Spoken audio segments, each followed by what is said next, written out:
So, what's up, Kev? Hello, how are you? Not too bad. Um, so we were just talking briefly before I started recording. How are you finding life under lockdown with COVID-19? Oh, super frustrating, I'm sure, like everybody else. Um, Having a job that doesn't involve a desk at the best of times is making this a lot harder. But got to try and stay positive, and hopefully, as many of us as possible see it through the other side from a business point of view and from a martial arts school point of view, and obviously the health ramifications that come with it as well. But we're trying to stay positive and be as proactive like everybody else with the online content and diversifying our business. But yeah, it's challenging. It's challenging for sure. Yeah. So, have you taken to online classes and Yeah. online So sessions? basically, when we thought that the closure was coming, we held off for as long as we could, and those 3 days prior to gyms and that being closed down in the UK, we basically spent 2 days solid filming hit workouts, tutorials on kicking to little dragons content to stretching videos. And we put it all on like a closed group for our members to hopefully show that we're still trying to build value into their memberships. And the response has been amazing. Like, we're really lucky to have gained this organic environment where people, we've got a lot of good people. I think notoriously gyms, more boxing and other styles back in the day seem to have this spit and sawdust, and you only were part of the team if you were tough enough. Those attitudes have kind of gone, and we're surrounding ourselves with really good people, and we're very lucky to still have these people around us now, nearly a month into this. But we also appreciate that, there's a lot of self-employed people out there that are going through the same struggle. So we kind of have to keep everything in mind, but we're doing our bit online. And we're also spending this time trying to re-educate. I've just signed up to do the precision nutrition course, to try and diversify and give something back to athletes. I was told when I put to do the course, like, why was I doing it? And if I can help maybe, make a weight cut safer and I get to spend the next like 6 months spending time on re-educating myself and that, and get rid of some of the horror stories that are in all martial arts, then it's only gonna, help me and the people around me. So yeah. Yeah, the precision nutrition is it's a great course. It's one I've looked at doing myself, and hopefully, I don't necessarily know if I'll pick up onto this one, but maybe towards the end of the year on the second entry they do, I might get onto that one. And Yeah, I just got onto they released it early this time because of the virus. So I was on the pre-registration list, and I thought, I'm doing nothing with my time anyway. So I thought it was a yeah, really good opportunity to learn how to learn again, which has been the hardest part of it, if I'm honest. The content's been okay, but actually structuring learning for me has been the biggest problem. I'm not a person that even lesson plans in my classes. I'm very much off the top of my head, and I like to flow in that natural, organic way. So having to sit down and write myself like a learning timetable has been the biggest challenge.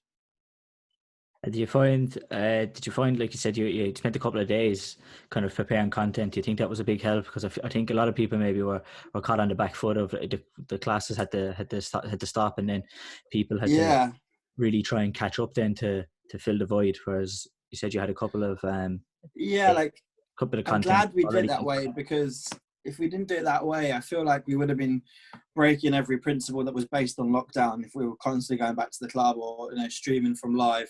And I'm not saying that with any judgment for anybody that did, because right now everyone's doing their best to try and make their business work for them. So I'm not here to pass judgment on anyone's actions, but I'm glad from my personal point of view, we had 2 or 3 days to get the content done. Is the content endless? No. Will I have to revisit the club at some stage? For sure.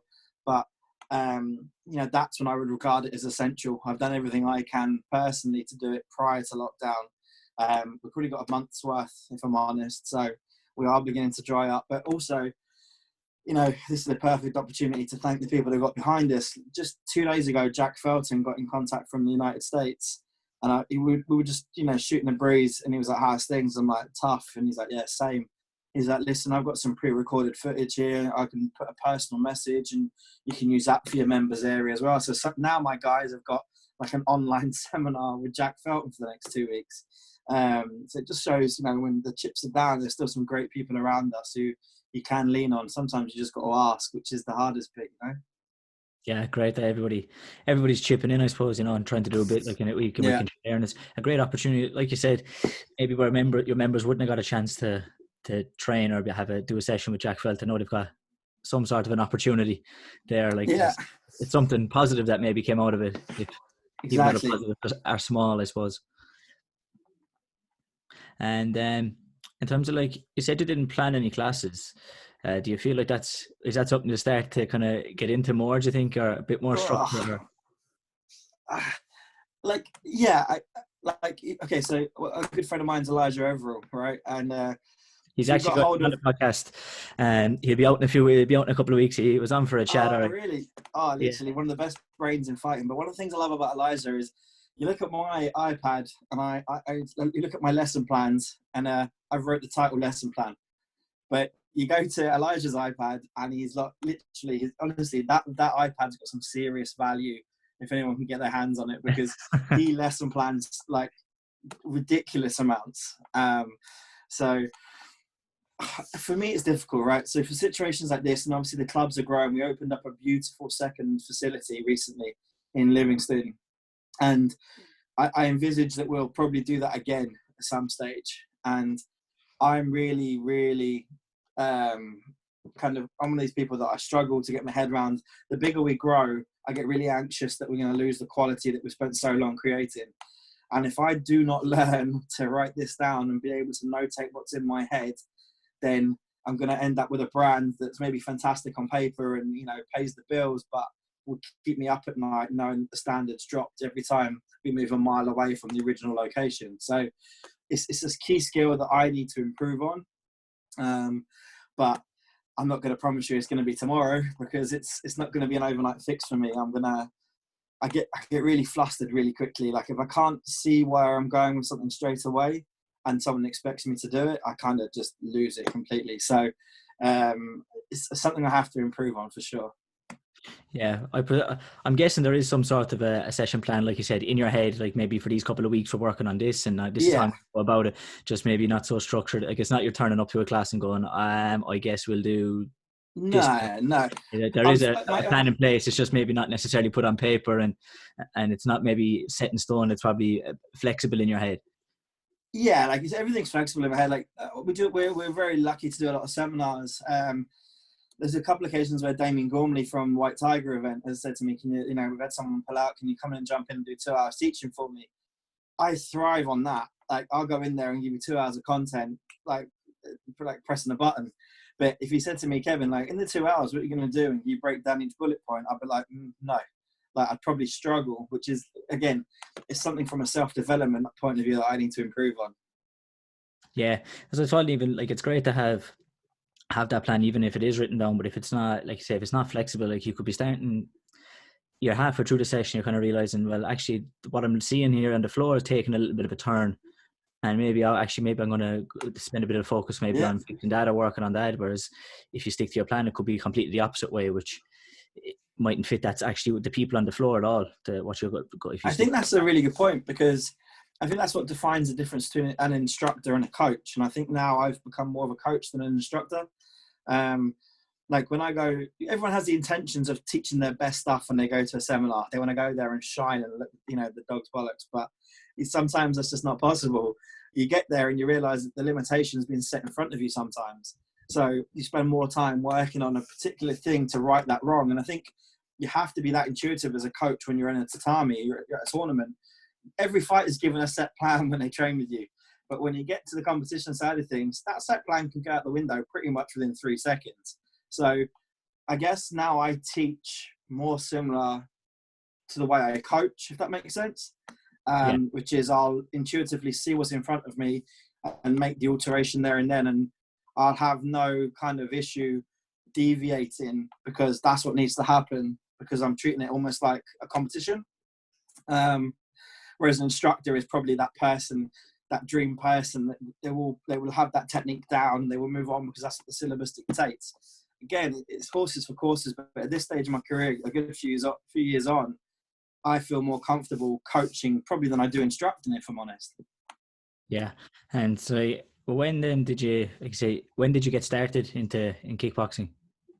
So I started just before my 18th birthday. I was actually quite late to the party. And then I'm 34 this year, but I was coaching full time from the off. I was given an opportunity by my instructor, Curtis Page, at the time, to pretty much go full time. And it was, brief chats. I was willing to open up my own business, actually, a theatre school, believe it or not. And Interesting. he said, there's loads. I'm not even going to touch on half of it. It's hilarious. But I was given the opportunity to, he said, come and work for me and see how similar the structure is. I never left, basically. I had no wage. He said to me, go and recruit some people on the high street for my club. I'll give you £50 per person that, joins on to try on a class or joins the club. First month I made £600 or £800 in my first month of £50 per person's. And then I kind of built from there. So I've always had the gift of the gab. You guys will appreciate the Blarney Stone more than ever, and I've visited it a few times. So, from my perspective, it was a weird way into martial arts, but it's obviously a few years on now. So then, like when you started, would you have competed much then yourself? Yeah, coming through. Yeah. So to start off with, I threw myself in everything. Like within the second year, Michael Page was working with me at my club. So in my second year, I was kind of getting to go to all these internationals and getting smashed by names that I actually coach opposite now, which is hilarious. Like these guys were giving me my first digs way before I was doing kind of novice divisions. Every rule Michael kind of set was like, if you're going to do a novice division, you're going to do an intermediate. If you're going to do an intermediate, you're going to do advanced. And kind of 10 years ago, there wasn't much of a split. So it was like under 80, under 90 or whatever it was. And you end up doing the black belt division in most places anyway. So I got to, fight some really cool people really early on. And your growth goes through the roof when that happens. Yeah, I suppose when you're fighting them top level guys, you have to adjust fairly fast. Like it's a quick learning curve. Yeah, and even if you don't adjust, guess what? There's always the next time when it's going to be a little less painful. So there's some form of improvement there anyway. Would you have always kind of preferred maybe coaching to competing, or was it kind of an even enough split across your enjoyment in the sport at that stage? Listen, I'm a realist. I loved fighting, and I still love the idea of fighting, and all these things.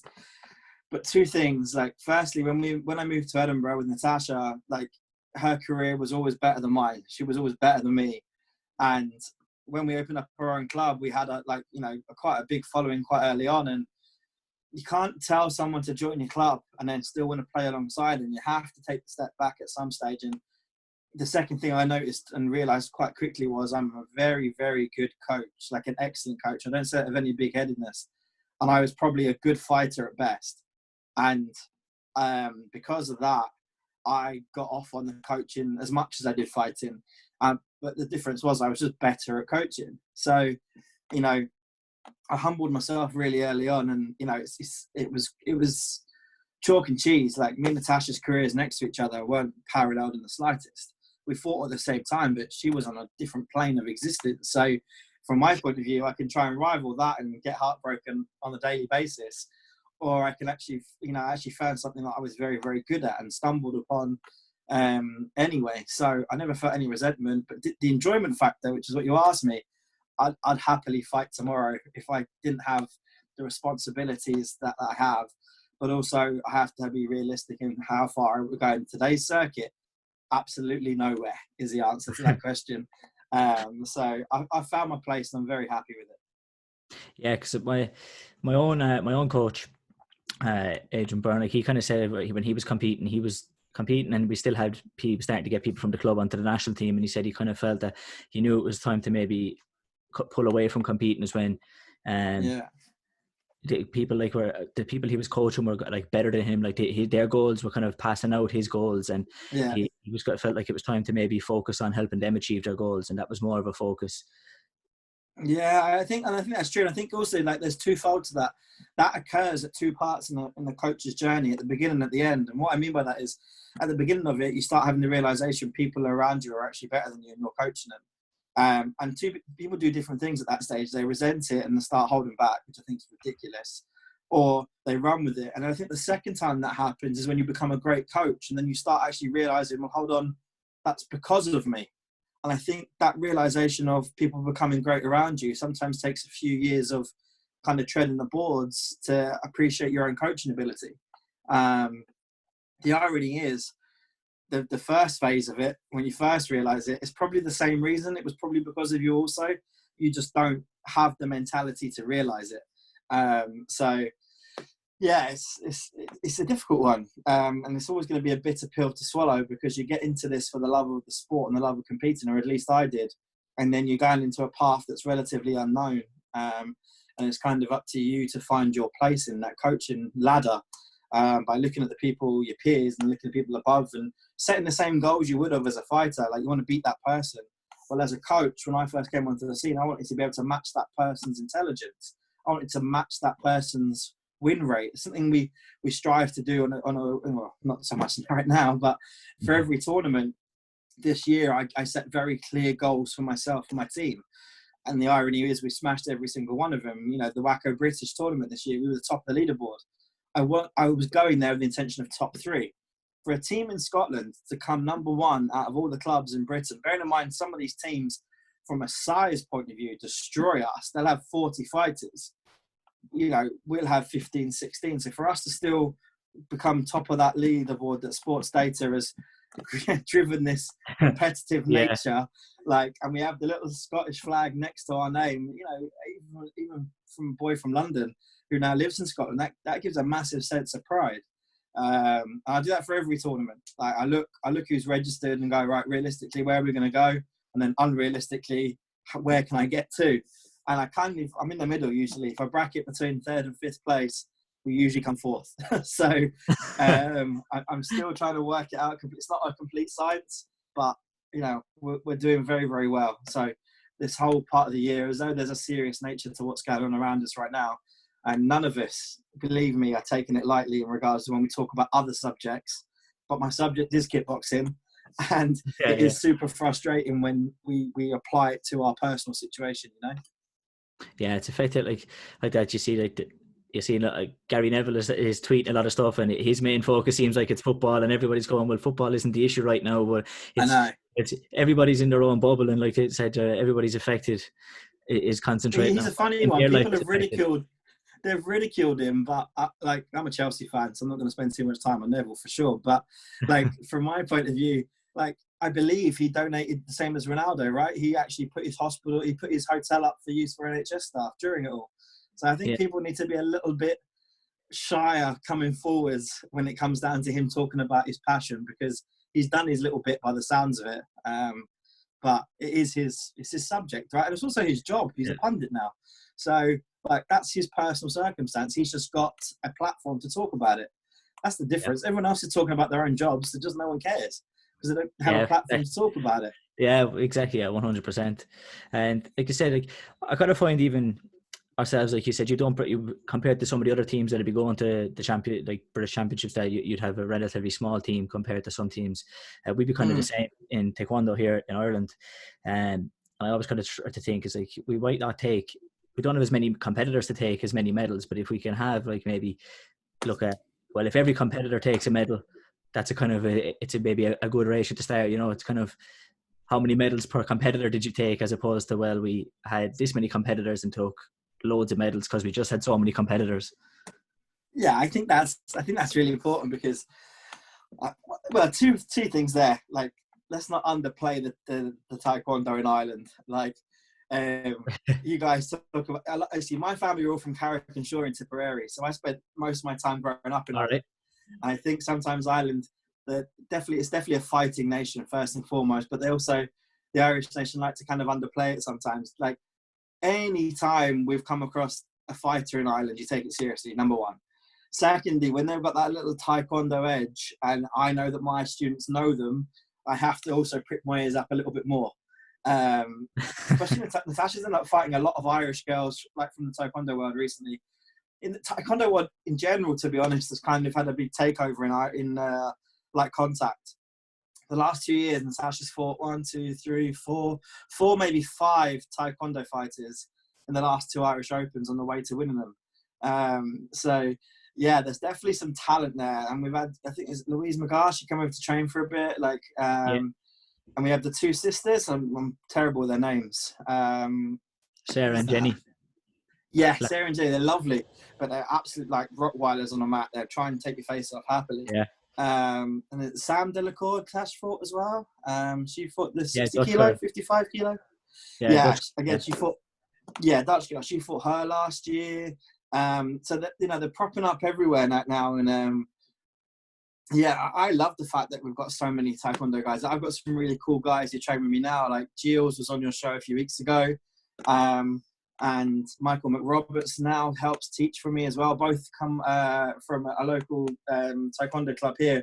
I wanted to get involved with kickboxing a little bit more. So they come from Julia Cross originally, and Julia's obviously got a great pedigree herself. So to have these guys come into the fold as well has been really cool. We've got a couple more, like we got, you know, Prentice, Todd. We've all been involved in this Taekwondo world, and it's been really cool because they offer a real different diversity in kickboxing, light contact / what's now Taekwondo. It's all pretty much the same thing. I think people are in denial with that as well, but that's another subject altogether. In terms of like as a sport and the rule set, it kind of pretty much is the same. I think you kind of have points kickboxing, and then you have a light contact kickboxing, and kind of in the middle is taekwondo. It's like there's some things that you can take from points, and then there's other things that you can take from light contact, and then it's kind of in the middle. You have to kind of gel the two together in taekwondo. Yeah, I think it's a funny one because like I see people on social media quite a lot get hung up on the fact that this taekwondo fight is here. They're doing kickboxing. They're winning kickboxing. Yeah, because they're kickboxing. No, they're still doing taekwondo. Let's not kind of change it too much here. They're doing taekwondo. They're just not throwing a back fist to the head because it's not allowed. Like, yeah, people could try and like it's like the whole like, you know, when Andy Murray wasn't winning, he was Scottish, and then he'd win something, and then he was British. It's like people want to label this person, they're a kickboxer who does some taekwondo. No, they're a taekwondo fighter that does taekwondo, but they're just doing it in a kickboxing arena. I think some people like kind of get hung up on that, or try and, you know, claim something that isn't the case. Like, let's face it, it's pretty much the same thing these days, and in our world anyway. You know, taekwondo guys can transition into light contact very, very comfortably. There's no change. People come to me to do kickboxing, and the first thing I'm saying to them now is, well, I'm not going to change anything technically. I'm just going to give you somewhere new to play. It's a new tournament. Like, they're like, oh, but, you know, I need to learn kickboxing. All right, well, maybe punch a little bit more, but bar that, just go and do what you're winning with in taekwondo, because especially in the WAKO scoring system, it's pretty close to being the same thing. Like, you haven't got a bigger area, and you get warnings and minuses a little bit quickly, but ultimately the score inside of it is identical. So let's not deviate from the plan too much.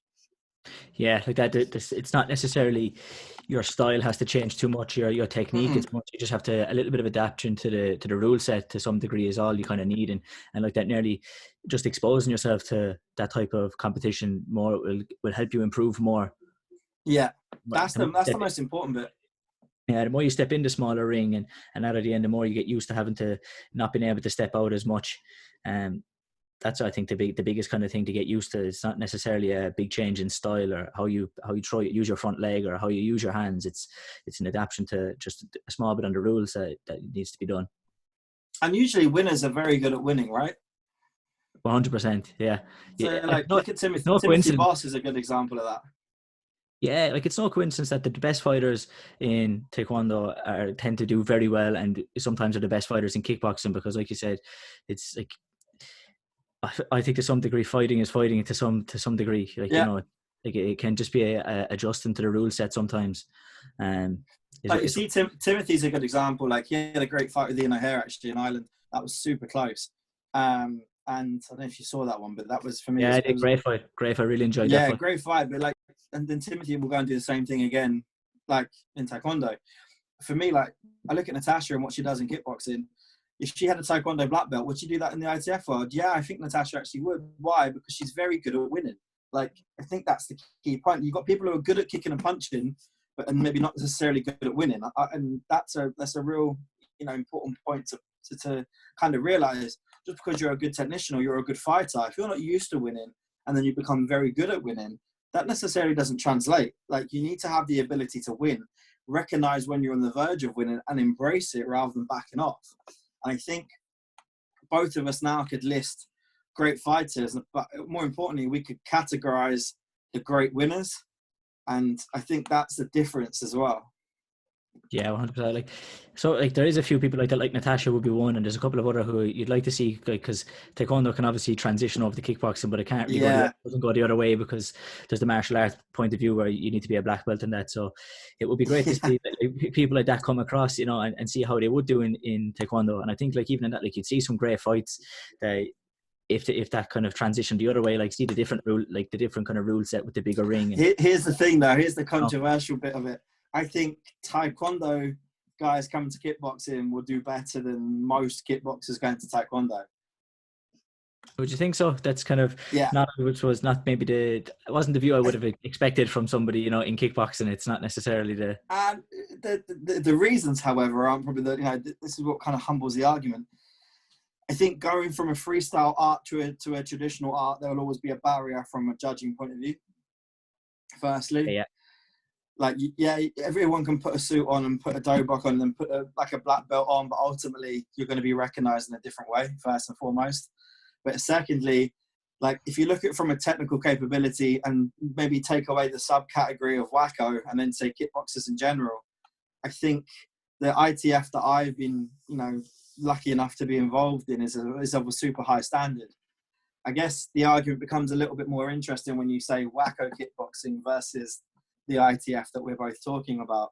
I truly believe that the winners will become winners, but in general, like if you say winners are 2%, I still think 98% of Taekwondo guys will come in and probably have better results than 90% of generalized kickboxing.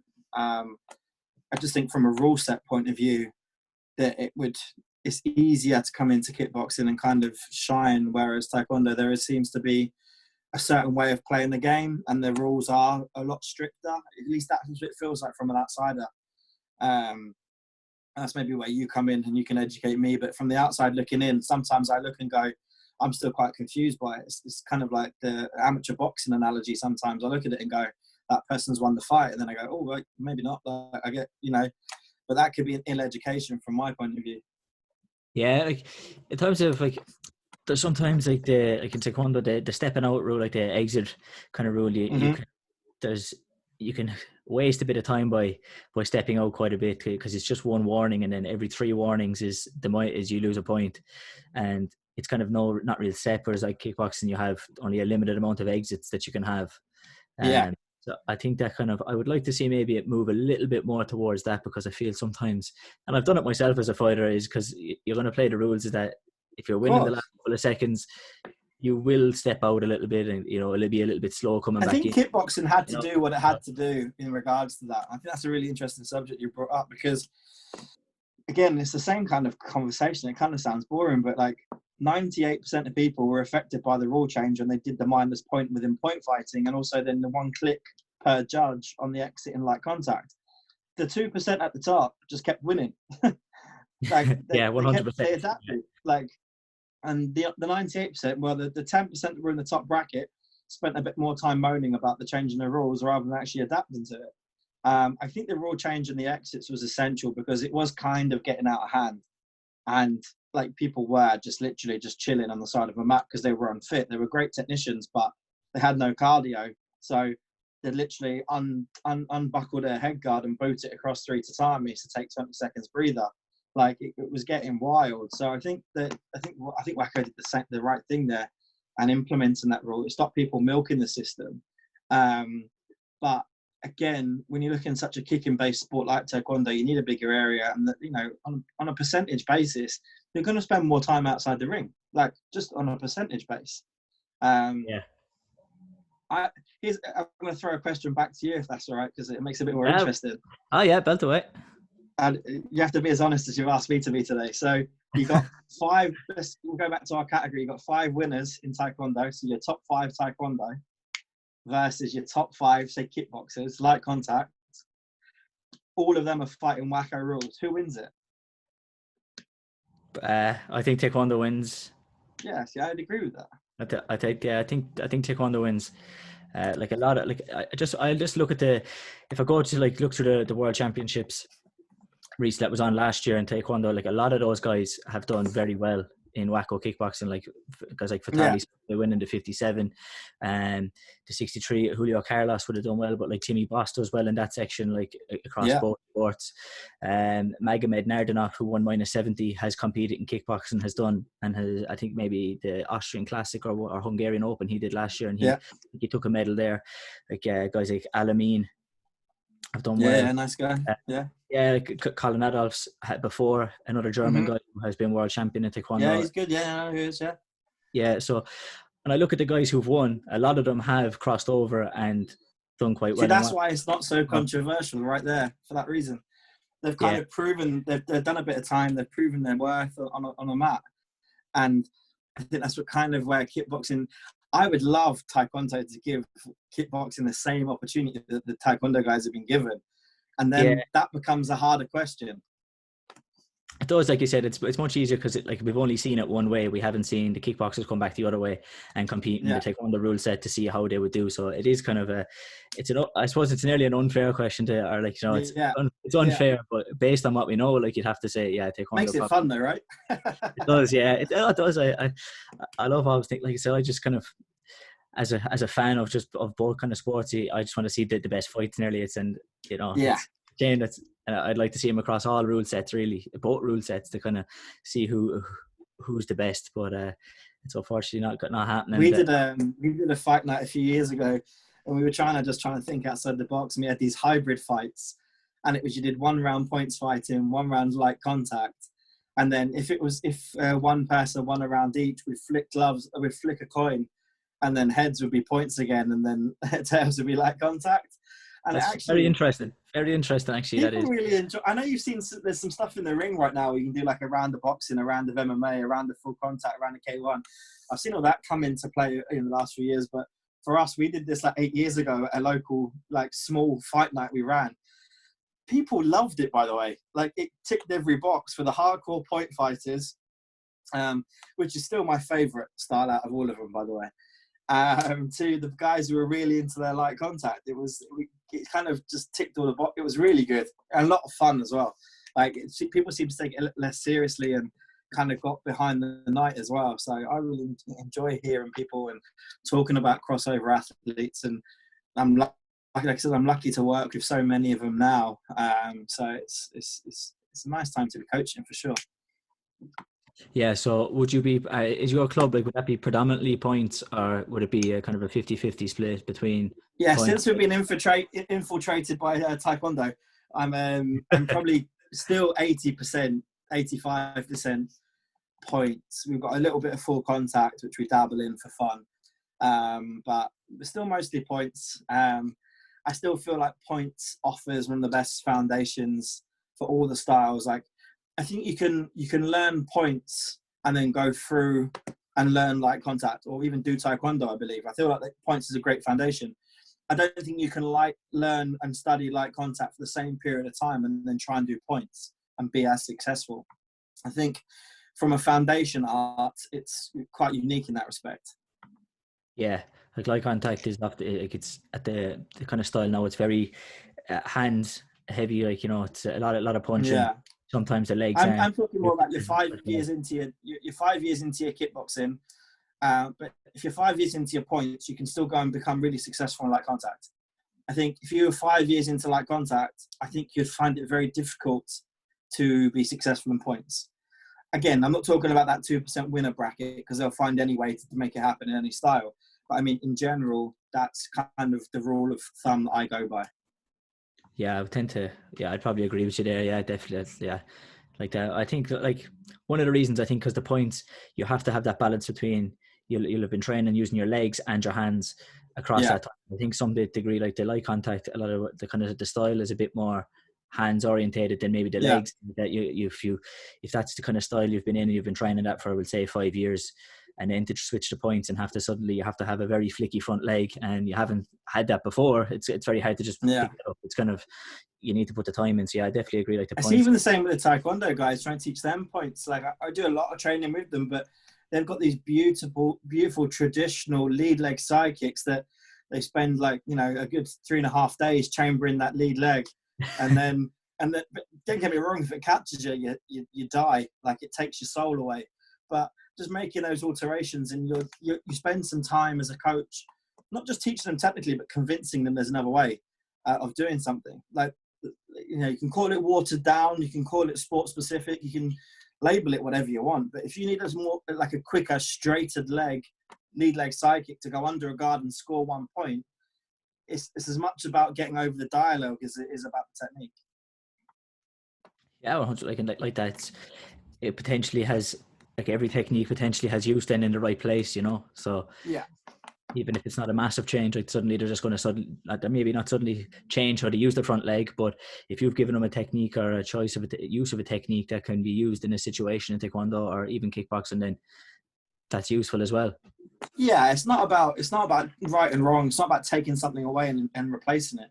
Like, I can't remember who I stole it from. I probably didn't think of this myself, but I'm going to say it anyway. But I always use the analogy of, like, when you're in training, you've got a massive kit bag. You want to put as many tools into that kit bag as possible. And then you go to a tournament, and then you get your little fancy top 10 mesh bag. And in your mesh bag, you just put the essentials in that are going to win the day. If you don't have that big, crappy, smelly bag of all the kit that's in there in the first place, then when it comes to, like, arming yourself for tournament day, you're kind of restricted. It's best to learn everything, but then, you know, be excellent at a handful of things. I know for a fact that I remember who told me the last little section of that was Ishvan Karali. I was at a seminar with him and Zoltan Muradi years ago, and he was talking about Natasha, and he was like, what does Natasha need to do? And I started going, oh, she needs to do this, she needs to do that. He's like, no, she's great at everything, Kevin, but she needs to be excellent at only 5 things. So his arguing point was that when she was going to tournaments, she kind of was still bringing her big bag with her, and she could have been doing with a smaller shot selection. And that's some of the best advice we ever received, to be fair. So yeah, that was where that last part of that story came from. The first part, I'm going to lay claim and say it was mine, but again, that's probably going to come out the woodwork to be somebody else's also. Somebody might fact check there, but we won't get to. I hope so. That'll be good.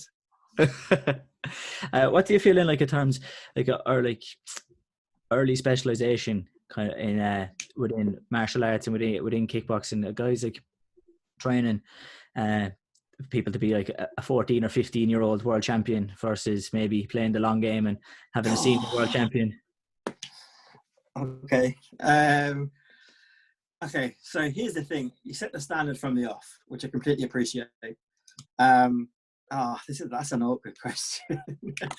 So at my club, I don't know if you've seen we've got a logo, and we have 3 stars above it, and it's 3 WAKO titles. It's two WAKO Worlds and 1 WAKO Pro title. They sit above the logo.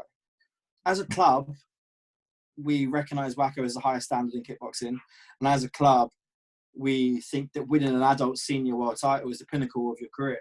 So we recognise them. So once I have another adult senior title, there'll be another star appearing on that. But I think there's nothing wrong with setting a high standard as a coach to win everything. But you've got to think the long game, surely. Like, otherwise you're going to end up with really great. You run the risk of ending up with really great athletes, but shit human beings. And, like, yeah, I'm not really interested in too much of that. Like, I spend a lot of time at tournaments. We squad train every week as a club. If you're a shit human being, I don't really want to be around you. So, like, that's probably changed a bit over the years for me. I was all about winning, and I wouldn't care less if you're a horrible human being. That probably suited me. Then we didn't have to interact anymore. But now, I've got my daughter. She's 2 years of age. I kind of want her to be around better human beings as well now, I think. So I've become more mindful of the long game, shall we say. But my standards, I've got super motivated kids. Like, honest to God, I've got kids who do 6-hour round trip to train with me every Saturday morning. And they do not miss a Saturday. They're coming from, like, Inverness, Aberdeen, Stonehaven, but they're part of my squad, and they'll come and train, and the hours and motivation that their parents put in is unbelievable. It's to the point of where I think I'm already going to be a rubbish parent, if I'm honest. Because if you ask me to take a bullet for my daughter or step in front of a car for her, I'd do it in a heartbeat. Like, I wouldn't question it. I'd happily jump in front, smile on my face, knowing my daughter survived. But if you ask me to go and drive a 6-hour round trip because there's a really good coach somewhere that you've heard there's a good coach, I don't know if I'm going to do that yet. Like, so I'm already a slightly crapper parent than the parents that come and train with me. Hopefully that changes after I see that glint in her eye of passion that she really wants to do whatever she chooses to do. And I see that with the kids I've got. Like, honest to God, the kids, not just the ones that feel like they're a million miles away, but the kids locally, the passion, the focus, and the fighting brain and education they already possess is on a level of frightening. Like, some of my kids' brains would probably outthink a lot of adult fighters. Like, the way they're going through these processes, maybe education's improved, maybe they're just more passionate, but the commitment these children have, and obviously the parents, like, what they're doing is unbelievable. Like, 2.5, 3 hours down to come and do 2.5, 3 hours training to go back up home 2.5, 3 hours. Wild, absolutely wild. Yeah, so it seems like that. Yeah, they're building a great foundation to potentially step up to being a senior athlete. But do you find sometimes that, well, obviously, like you said, they're setting a standard, and you want junior world champions, and it's not a knock that it doesn't mean anything, because it's still like a 16-year-old can suddenly become 25, and it's the highest achievement they can have for them. But do you find sometimes maybe that it can be hard, like if you have a junior world champion, they can sometimes maybe feel like they have achieved the highest level, like I was world champion, I don't need to do that kickboxing stuff anymore, I'm going to go, like, I achieved there's nothing left for me to achieve. Do you find sometimes it's hard to maybe get across that? I think it's a combination of things, because you've definitely touched on something. Because if we look across, I don't know about Taekwondo because I can't speak for it, but if we're talking about teenage transition from, like, junior worlds to, or even junior competitors in comparison to adult competitors, we definitely lose a lot. There's a lot of outside factors to that as well. Obviously, one of them will be that mum and dad are no longer willing to do everything for you, and they expect you to wipe your own ass a little bit, which, again, a lot of kids at that age are just unwilling to do. But I think there's a lot of things that I hand on heart, don't think, I haven't come across many in my own path that have said or acted like, I've completed it, mate. Like, I haven't seen that attitude a lot. But because I think as well, like, as a sport, if they're in the sport for that long to where they obtain even a junior world title, which is still a very credible achievement, they're a level of human being that actually shows that they can be humble even at the smallest level and say, I've achieved that. But I can't think of many junior world champions that would say I've completed it, thinking that they were, not going to do the adults for that reason. I think that if anything, they probably win it and think the opposite and go, I've won a junior title, I don't think I can do it as an adult. And I think, if anything, our job as coaches is to try and diminish that kind of doubt that they have in their heads. I think that's probably more to contribute the reason in the drop in numbers, more than them thinking that they've done everything. I think as kids and at that age, they kind of need that reassurance that they can go on to the next level. And I think maybe we dropped the ball a little bit on that one, as well as the outside influences, life, partying, or just changing lifestyles in general, or parents, again, wanting to take a step back to let their kids to grow off a mat as much as on it. I think put that on top of the fact that now a kid suddenly feels, hold on, I did it as a kid, and maybe they actually have the ability to look at their own ability and go, oh, Jesus, I won 74s or 79s as a junior. The adult that won that year was Elijah. I probably won't bother. And I think we need to start educating the athletes that, you're not starting again as an adult, but there definitely is a transitional period.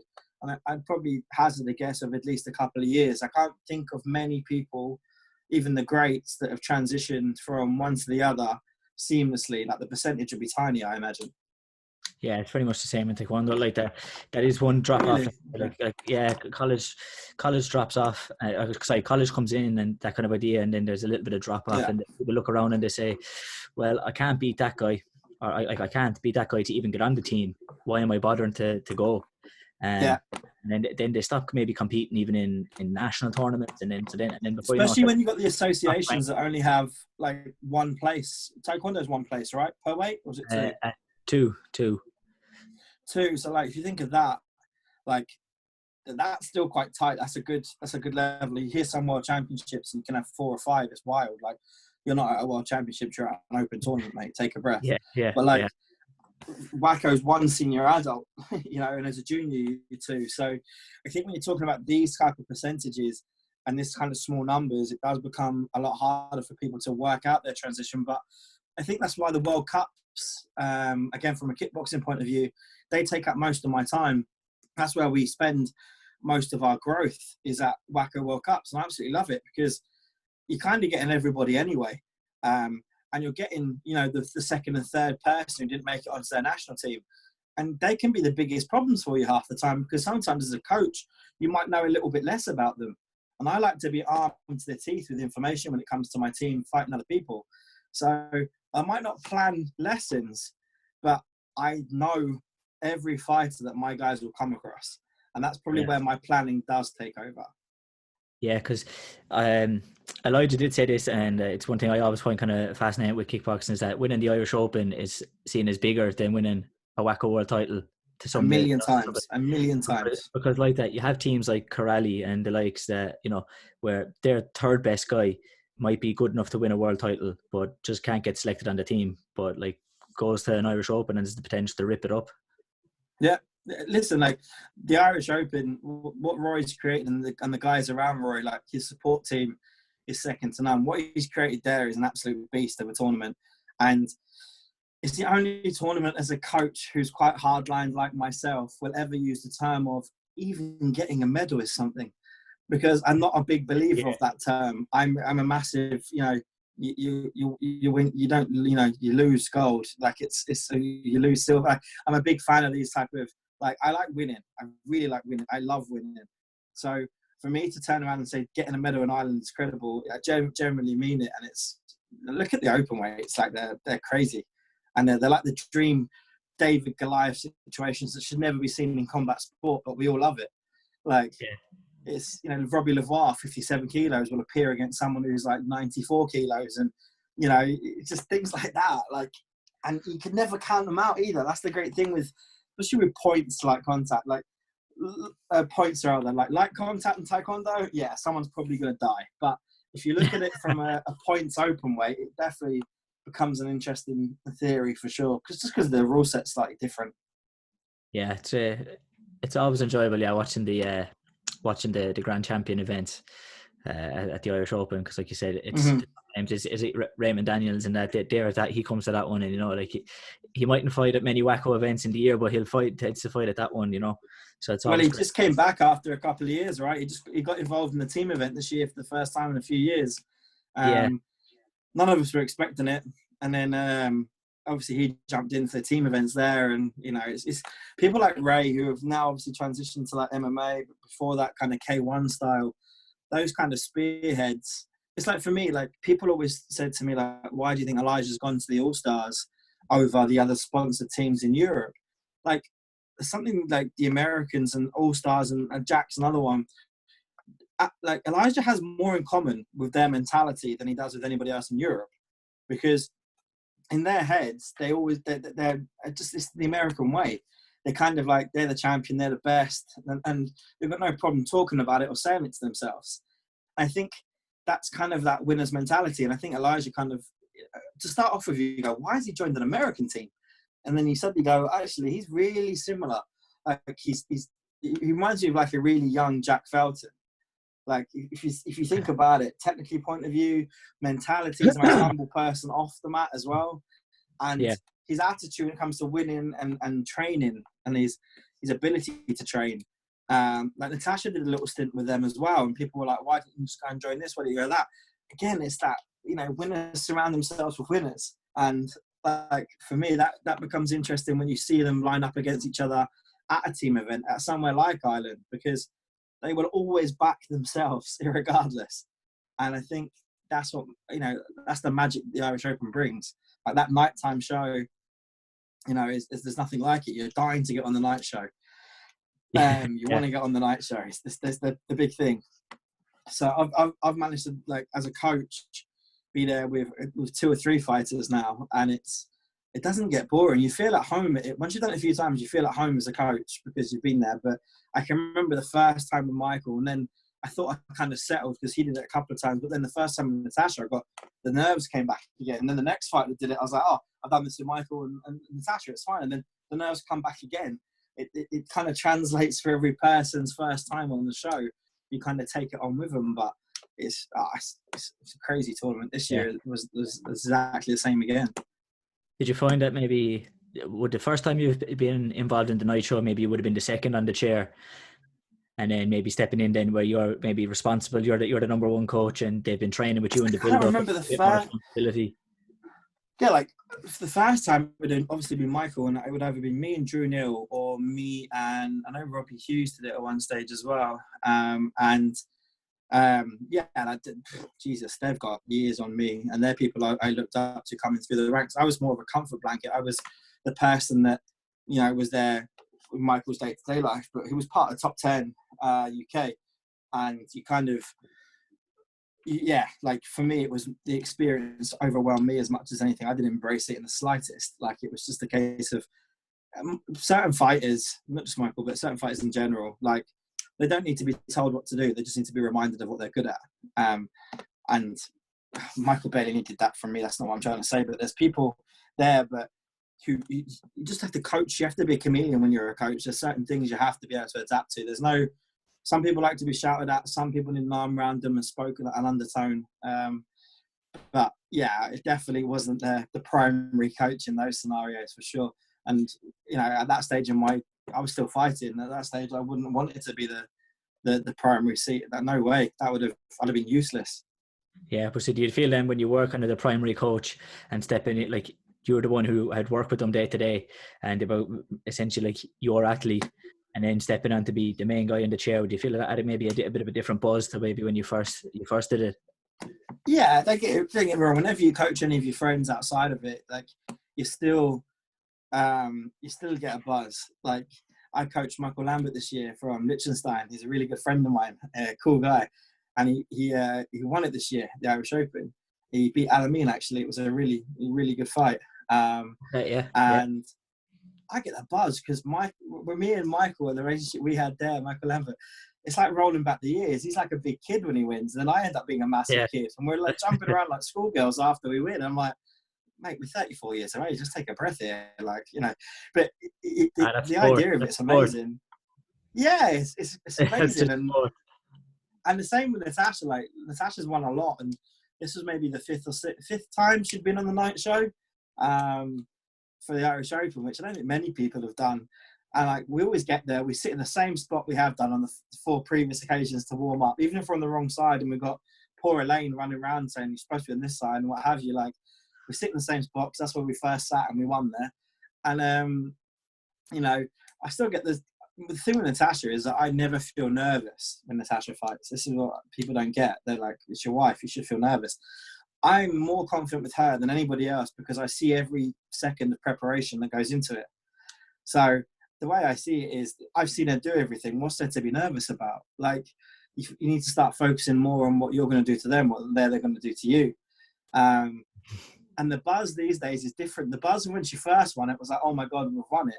And now since having Effie and then all these years on, regardless of Effie, she wins. And it's like, oh, thank God you've won it again. Like you've done it again. Like you have that feeling of you've repeated it. You've shown that you can, stand the test on a mat. Tasha's she's, how many years now? She's over 25 years competing from a kid to an adult. So to still have the hunger to go up and run 5 miles a day, to go and do this and do that. And then on stage, it's almost like, it's weird. It's hard to put into words. It's like a relief, if that makes sense. Like when she wins, it's like, oh, thank God it was worth it. But it's still with joy. It's no resentment. It's still with joy. So what sort of setup then do you tend to like in terms of how much emphasis would you put on things like maybe running and like strength and conditioning? How much emphasis would you put on that when you're training your fighters? So as a coach, even at a full-time club, when you're still limited to how many hours in a day, right? All you can do is put a general recommendation. And I don't say that to disregard strength and conditioning because I think it's an essential part, but an athlete has to understand the importance of it for themselves. because I'm not a strength and conditioning coach. And if you're coming down for 2 hours of training, I'm probably not going to have time to do strength and conditioning with you on a regular basis. And my understanding is that for it to be worth it, it has to be done on a really well curriculated type of period of time where you're doing it on a regular basis. Saying that, like I live with Natasha and I see what she puts in. And if she, some of it's placebo effect, of course, but some of it is obviously she's a phenomenal athlete. Like, she's always in the pinnacle of condition when she fights. And I think her martial arts ability would see her through on most things. And then you could even argue that the experience she's got, she could probably get away with a lot of stuff. But the thing that the strength and conditioning side of things does for Natasha is it gives her the confidence to know she's gone through that type of training regime mentally. And I think if the running was missing, even though she says she wouldn't have to run, or she didn't go and do plyometrics or something like that, I don't think it would affect her that much physically anymore. I think her body's she's kind of accustomed to it over a period of time. But mentally, I know the first time she steps on that mat, how she works, it would be like, I didn't do enough. What if I should have done this? It's a coulda, woulda, shouldas. And I think strength and conditioning in a technical sport like kickboxing has to offer more than just physical ability. It has to be dialed into a mental capability that's going to make you feel confident on a mat. But if there's something else within your training that makes you feel more prepared than that, then don't be afraid to overlook and adapt it individually. Some people might need 80% more conditioning than others because they're terrible athletes. But some people might actually, be the best athletes in the world, but technically awful. So I don't think you can just blanket any approach. I think as a coach, you can advise on what you feel they need from assessing them over a period of time and saying, listen, you need to focus more on your technique. That's awful. Or, listen, you are amazing. You're the most naturally gifted, timed fighter in the world, but you start blowing after a minute. Go run. I don't think the level our sport is at, I don't think any of us, there's a few really educated coaches, but even from my point of view, I work on what's in front of me. And until we have the setup and facilities where we're pretty much full-time fighting coaches, I think it's an advisory role at best.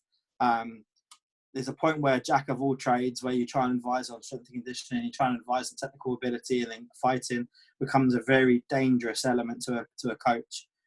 When Natasha looked into, before we had the baby, looking into transitioning with MMA, we were like, we're going to do the MMA route. And then everyone was like, cool, you're going to coach her? I was like, well, no. Like, what do you mean? I was like, striking's a massive part of MMA. So I was like, well, no, I'm not going to do that in the slightest. I'm going to go and get someone who's really good at that to go and do it for her. I know my limitations. So we got in contact with James Doolan, who's the best MMA coach in Scotland. I sat down and had a coffee with him and I explained my situation. And he was like, yeah, it makes complete sense to me. I was like, sweet, that was an easy one. Right, bye. And then I handed her training over to James, and, unfortunately, but we had a baby instead. But up until that point, I felt much better, and I had the same confidence that I did going into kickboxing with Natasha, because I know she was ticking the boxes she needed to. I still saw her get up and run. I still saw her go and do her thing. So as a husband now, as much as a coach, I feel good. And I know James's caliber because I looked at him and was like, I want her to work with him because he's the best. It's important. Yeah. So like you said, you're going to looking at making that transition to MMA, and I kind of always, I get very frustrated when I hear this kind of thing, and I'd like to get rid of like that, maybe like points kickboxing, or maybe like that kind of WAKO style and even Taekwondo style can't work in MMA. Like I said, I believe fighting is fighting, especially when it's stand up. You just need a couple of adjustments to maybe the rule set, and you can do very well. So I'd be interested to get your take on that one. No, that so that style can cross over. So first things first. Points fighting, light contact, and Taekwondo are not stepping stones for any art. That's the first thing. We have the right and the ability to stand on our own 2 feet for an athlete to start and finish their career in their chosen art.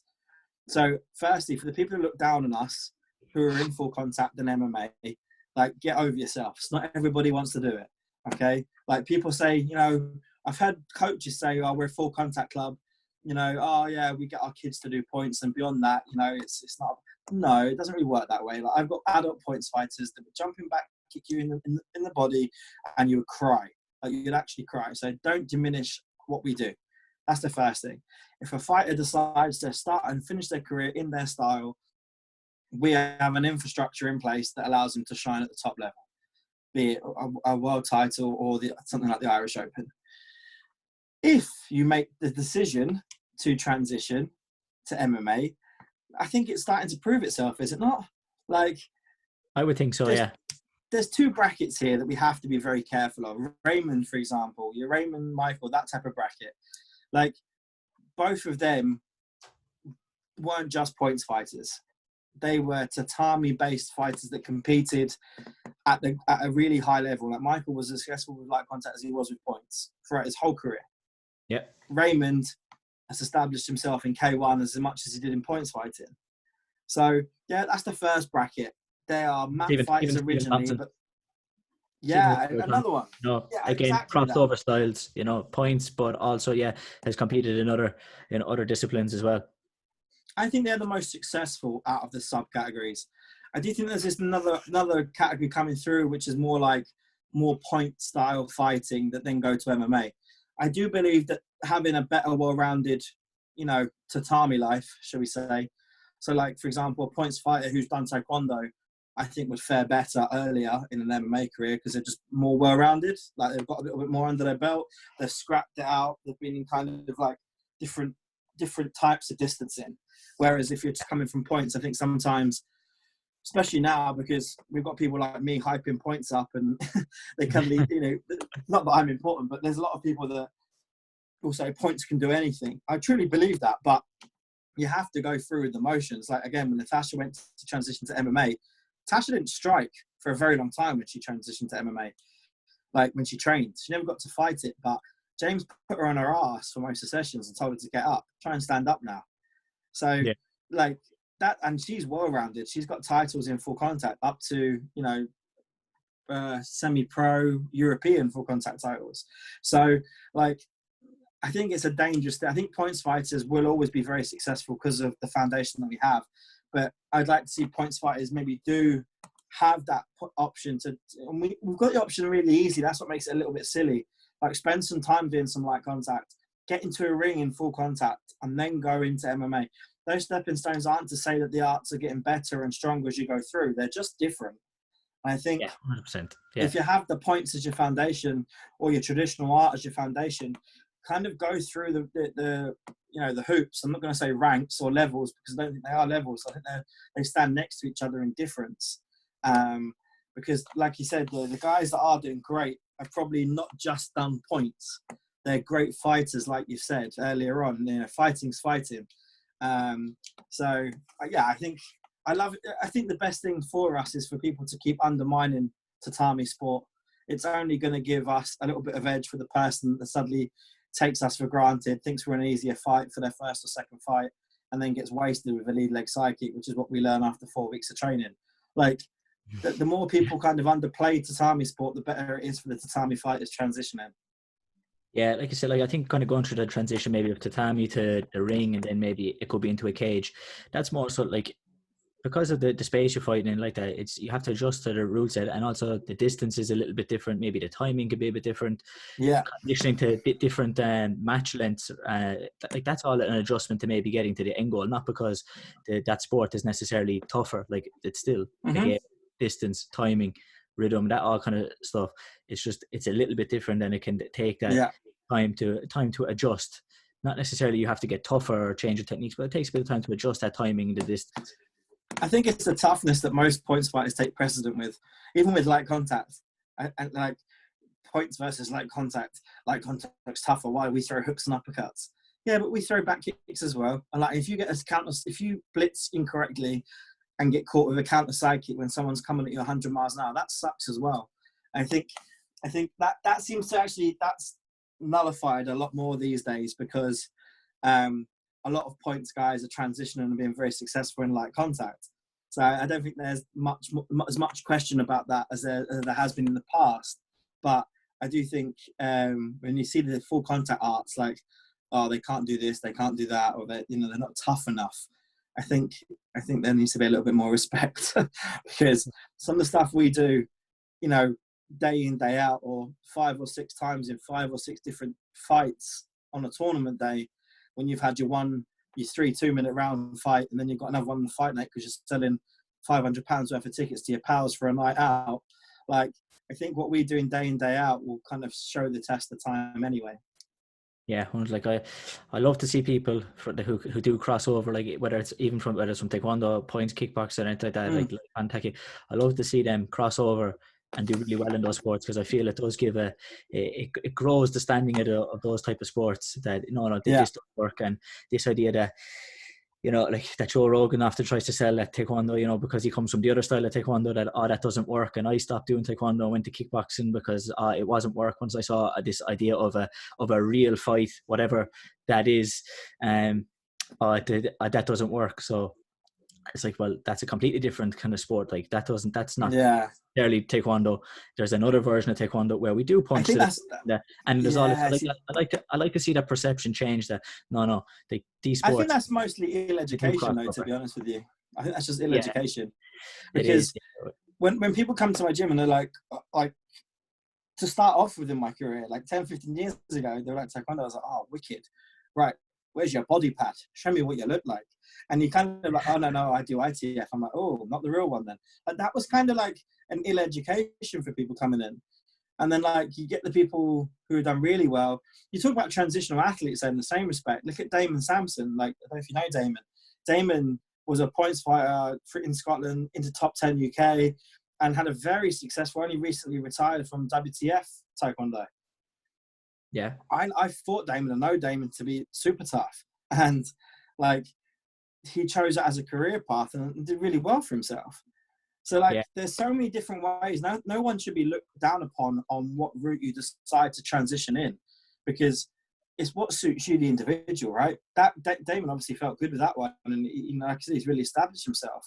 But don't get it twisted. He could bang. Like if he chose to have a little war with your hands or legs, and he was super neutral at the time. He wasn't like just a kicker. He could bang.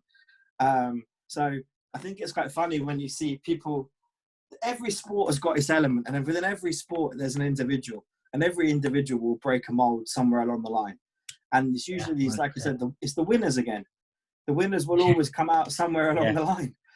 And I think Joe Rogan's just really good at like stirring up conversation as well.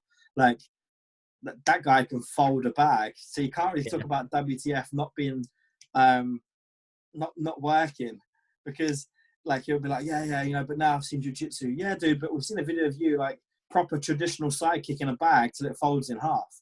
Like, he obviously does appreciate where he comes from, but some of it's hilarious. Like, like you said, the Gary Neville thing, like he's a guy with a platform, and then he gets the chance to give his opinion. So his opinion maybe ggets heard more so than other people. It's that kind of thing as well. To say exactly what we want to say on a regular basis is amazing.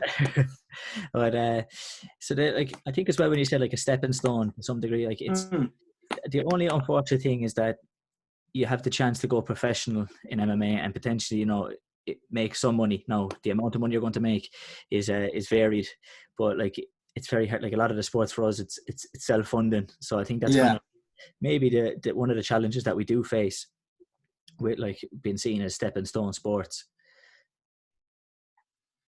Like the thing you got to think about, right, is like you'd have got into Taekwondo for the reasons that you wanted to maybe compete, you wanted to, enjoy some social time. Everyone's got their reasons for joining martial arts. And I think if you manage your expectation, like people are talking about the Olympics and our Olympic bid right now, if it happens, fantastic. Like, the guys at the top who are much better informed than me will know the pros and the cons, the good, the bad, and the ugly.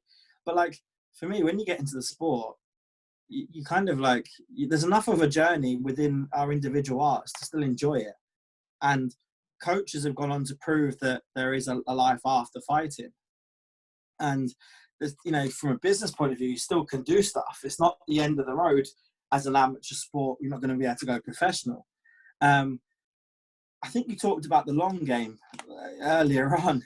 Like, it depends what your long game's at. Is your long game, you studying at school really hard and enjoying the sporting career on the sideline, or are people going to use it as a stepping stone? There will be a stepping stone for sure, but my point is more the fact that if someone chooses not to go professional, rather than the choice of going professional. It shouldn't be looked down upon. And I think sometimes we run that risk of people just saying, oh yeah, but you're not professional. No, but I enjoyed myself. I went to a world championships. I thought the best that kickboxing provided. Like every part, you can say it for every sport. How many people enjoy going out every week to play rugby? And, up to semi-professional level. Some people don't have any interest in going professional. And I think as a sport, you can never cater for maybe that person will become a professional full-time athlete. We can make it feel as professional as we do. Like I try and run a tight ship for my competitors from, making sure that they have a percentage. If they don't train, they don't compete. If I don't see them on a regular basis, you're in a tournament ban. If they don't conduct themselves in a manner that I see, is the right way to do it, they won't compete that week.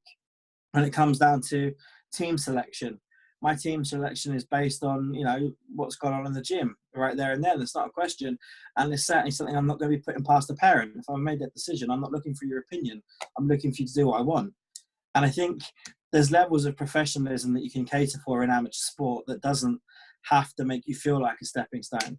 I'm sure there's some gyms out there that are pretty cool in the fact that they can take you all the way through. Like, we're going to see a time when people will probably jump on board, get a massive super center and teach points fighting, light contact, K1, full contact, MMA in the overall goal of being a professional athlete. And that's going to come back to your original questions about when do you start celebrating success? Is it done as a junior? Do we celebrate it as an amateur at senior level? Or do we, hold on a second, we better not do that because they haven't won the UFC yet? And I think, it's going to make more dialogue, more interesting as time goes by. I do see a time when there'll be more facilities doing stuff like that. And again, not necessarily a bad thing. It's just not the path that I'm on as a coach. I'm quite happy to stay in my little box. I think my box is relatively decent in the fact that we cater for quite a lot of people. We've opened up to other styles like Taekwondo happily, and now they're one of the biggest assets in the club. We're involved at the very highest level of our sport. If it goes on to the Olympics, happy days. But from my point of view, I didn't get into kickboxing for the Olympic dream. I got into kickboxing for kickboxing. So, and the infrastructure that we're involved in, I think it's pretty good. Like the level is the best around. So I don't really second guess that. And I leave all that other important stuff about the Olympics to the people that are a lot more intelligent than me, which is absolutely fine. And a little bit, in your own opinion, do you think kickboxing could potentially get to the Olympics at some point? I generally don't think I'm well informed enough to answer the question. You can break it down. Which part of kickboxing do you want to talk about? We want about points. We want about forms. Is it K1? Do you want to talk about low kick? What about full contact? That's the challenge. They all can't. Challenge. They all can't get in, right?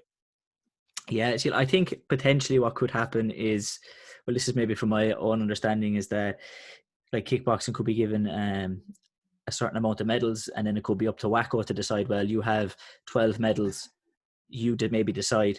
Now maybe there's probably some influence there on what do people want to watch on the telly, what do they want to go and watch in the arena, to go and watch. It's also the similarities as well. It's making sure that our styles that we have within the WAKO bracket are different enough for not to clash with another sport that's already Olympic recognized, but also making sure that it's not too far from the forefront so it's unrecognizable. It's a fine line, and what you just said there, if that's your general understanding, you have a better understanding off the bat than I do.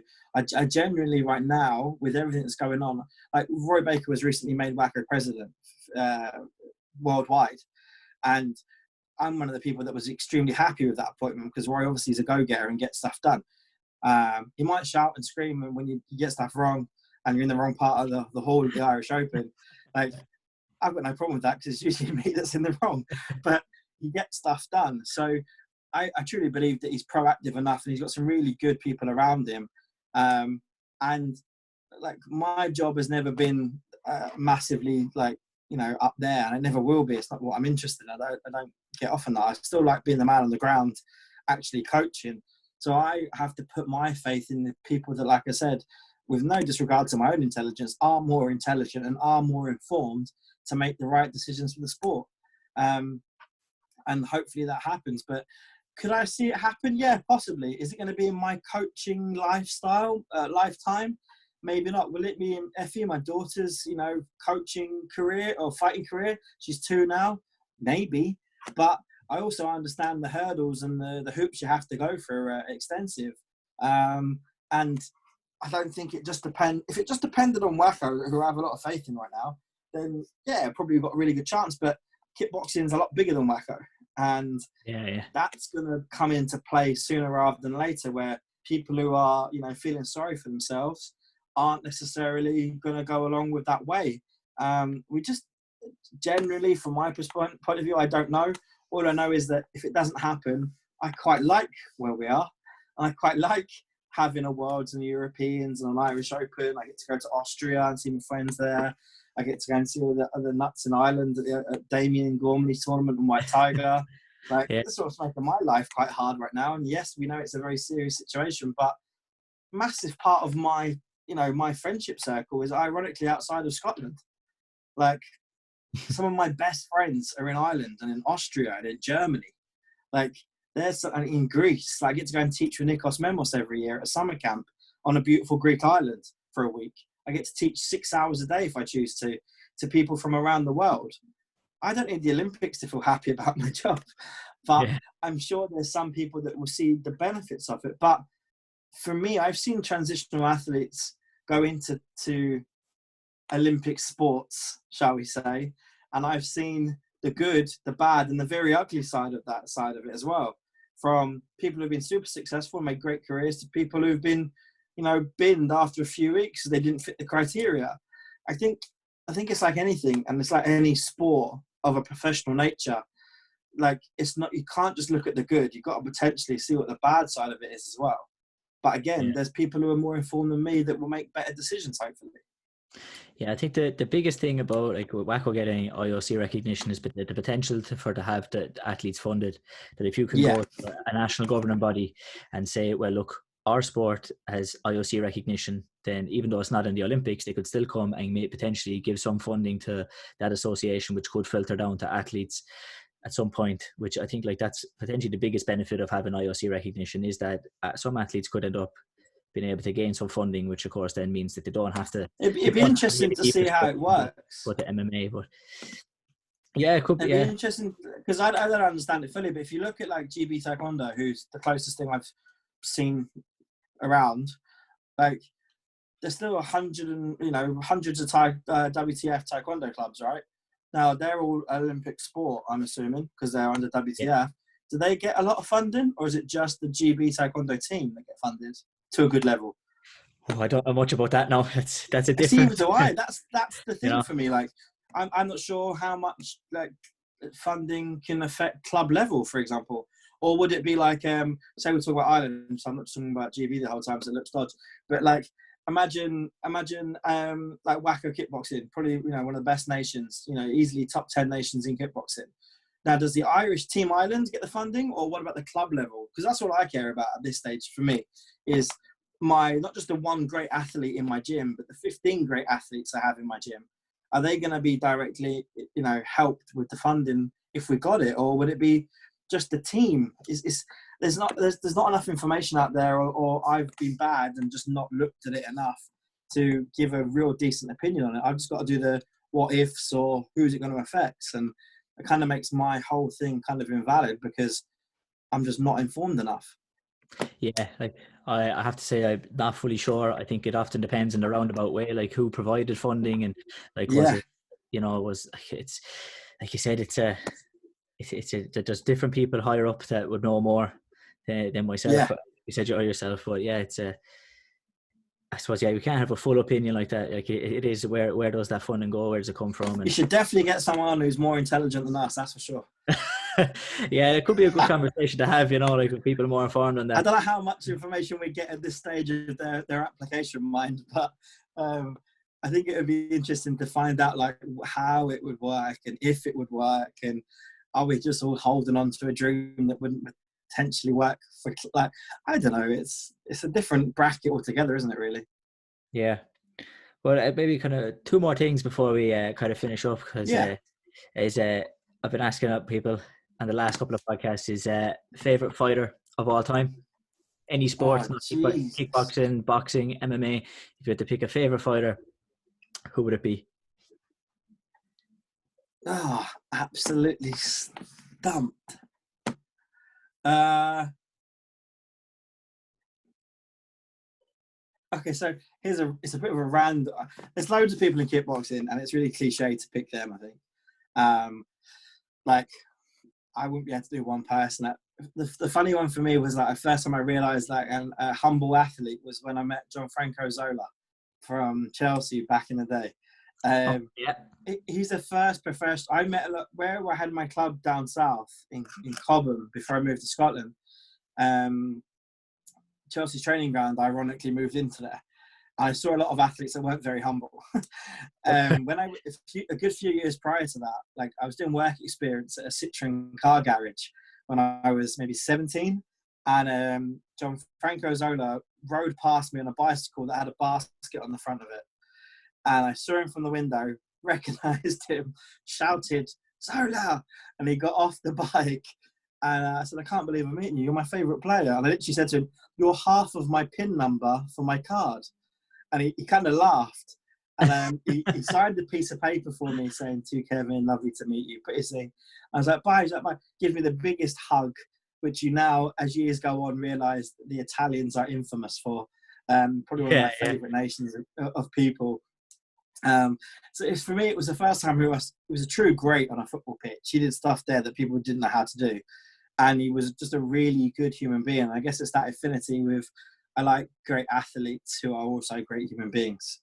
So, yeah, probably he's one of my favourites. Nice. I'm not answering who's my favourite martial artist because I couldn't tell you. So if you said pick a favourite fight to watch. Favourite fight? Oh. Yeah. Putting on one fight, what are you picking? Oh, Jesus.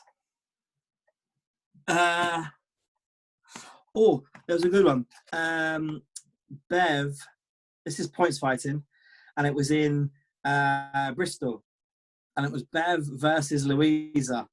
I'll send you the link so you can see it yourself. Anyway, but it was an amazing fight, and it was I think she got booted. Like Louisa from Italy got side kicked in the jaw, pretty much like in a really bad way, like almost put out. And she gets up, gets a minute, 2 seconds left on the clock, and she kind of ducks under Bev's leg, who goes hunting for the point again and hook kicks Bev in the face. Bev picks her up and kind of dumps her, but all the referees judged it as she shouldn't have done that, and the head kick actually stood. But it was that presence of mind that Louisa had in that moment to do the bravest thing, which was to go into the leg again, underneath it, and hook kick her. I remember standing on the side of that fight, and you just think, when she got that first side kick to her face, she thought it was pretty much over. So for that to kind of happen in front of me was probably one of the most stand-up moments I'd ever seen. And Bev and Louisa are probably two of the biggest names in female WAKO points fighting. I love watching both of them, and Tash got to fight both of them and coach against them. And for me, seeing them at that stage is pretty cool. I'll send you the link. You'll see what I mean for sure. Yeah, we'll put the link in the even in the description, so when people listen. Yeah, I think it's one of Danny Slevins. So we'll sort some advertising out for Brandman Dan, no bother. If he could sort some out for me, then that would be great as well. Good luck with that. But it's been a pleasure having the chat, man. I've really enjoyed the chat, actually. So thanks a million for coming on, and I know hopefully we'll all get back training and to coaching soon enough. Yeah, listen, thanks very much, and obviously look after yourself, and we'll have a chat in person at some stage, I'm sure. Yeah, no doubt I'll float around the Irish Open soon enough. I have competed at one or two, and I have went to watch, but yeah, I haven't managed to get to the last one or two. But maybe come to the 2021. Try and get to Damien's one in Ireland as well, White Tiger. That's a really good event.